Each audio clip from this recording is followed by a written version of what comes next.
Hello বন্ধুরা, কেমন আছো সবাই? আজকে আমি তোমাদেরকে রাজকুমার এবং তোতা পাখির গল্প শোনাবো। এক দেশে ছিল এক রাজকুমার। রাজকুমার দেখতে যেমন সুদর্শন ছিল, তেমনি ছিল বিভিন্ন বিদ্যায় পারদর্শী। যেমন তীরচালনা করা এবং মানুষ অন্যান্য প্রাণীকে অনুকরণ করা। অভিনয় শিল্পীতেও তিনি ছিলেন অত্যন্ত পারদর্শী। একদিন রাজপ্রাসাদে সবুজ রঙের একটি তোতা পাখি দেখা গেল। তোতা পাখিটি দেখতে ছিল অনেক সুন্দর, এবং একটা বিষয় কি জানো, যে তোতা পাখিটা কথা বলতে পারতো।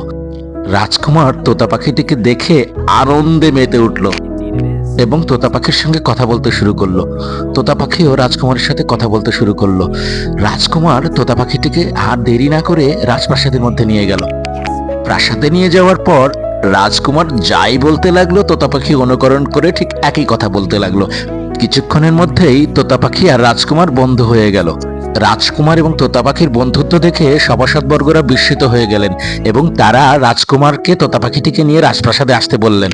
পরদিন সকালবেলা রাজকুমার তোতা পাখিটিকে নিয়ে রাজপ্রাসাদে এলেন। রাজপ্রাসাদে তোতা পাখি এবং রাজকুমারের বন্ধুত্ব এবং কথা বলার ধরন দেখে রাজপ্রাসাদের সবাই করতালি দিতে শুরু করলেন এবং আশ্চর্য হয়ে গেলেন। তোতা পাখিটি এমনভাবে রাজকুমারের অনুকরণ করছিল যে রাজকুমার নিজেই আশ্চর্য হয়ে গিয়েছিলেন। তোতা পাখিটির খাঁচাটি যখন বাইরে ঝুলানো ছিল, তখন লোকজন বলাবলি করছিল যে রাজকুমারের অনেক গুণ, কিন্তু সে একটু দুষ্ট প্রকৃতির। তোতা পাখিটি সঙ্গে সঙ্গে সেই কথাটি রপ্ত করে নেয় এবং রাতের বেলায় রাজপ্রাসাদে রাজকুমার যখন সবার সাথে রাতের খাবার খাচ্ছিল, তখন তোতা পাখিটি বলতে শুরু করলো যে রাজকুমারের অনেক গুণ, কিন্তু একটু দুষ্ট প্রকৃতির। এতে রাজকুমারের খুবই মায়া হয় এবং রাজকুমার পরদিন সকালে তোতা পাখিটিকে ছেড়ে দেয়। তোতা পাখি যেতে যেতে বলতে থাকে, রাজকুমারের অনেক গুণ, রাজকুমার দুষ্ট নয় গো, রাজকুমার খুবই মিষ্টি।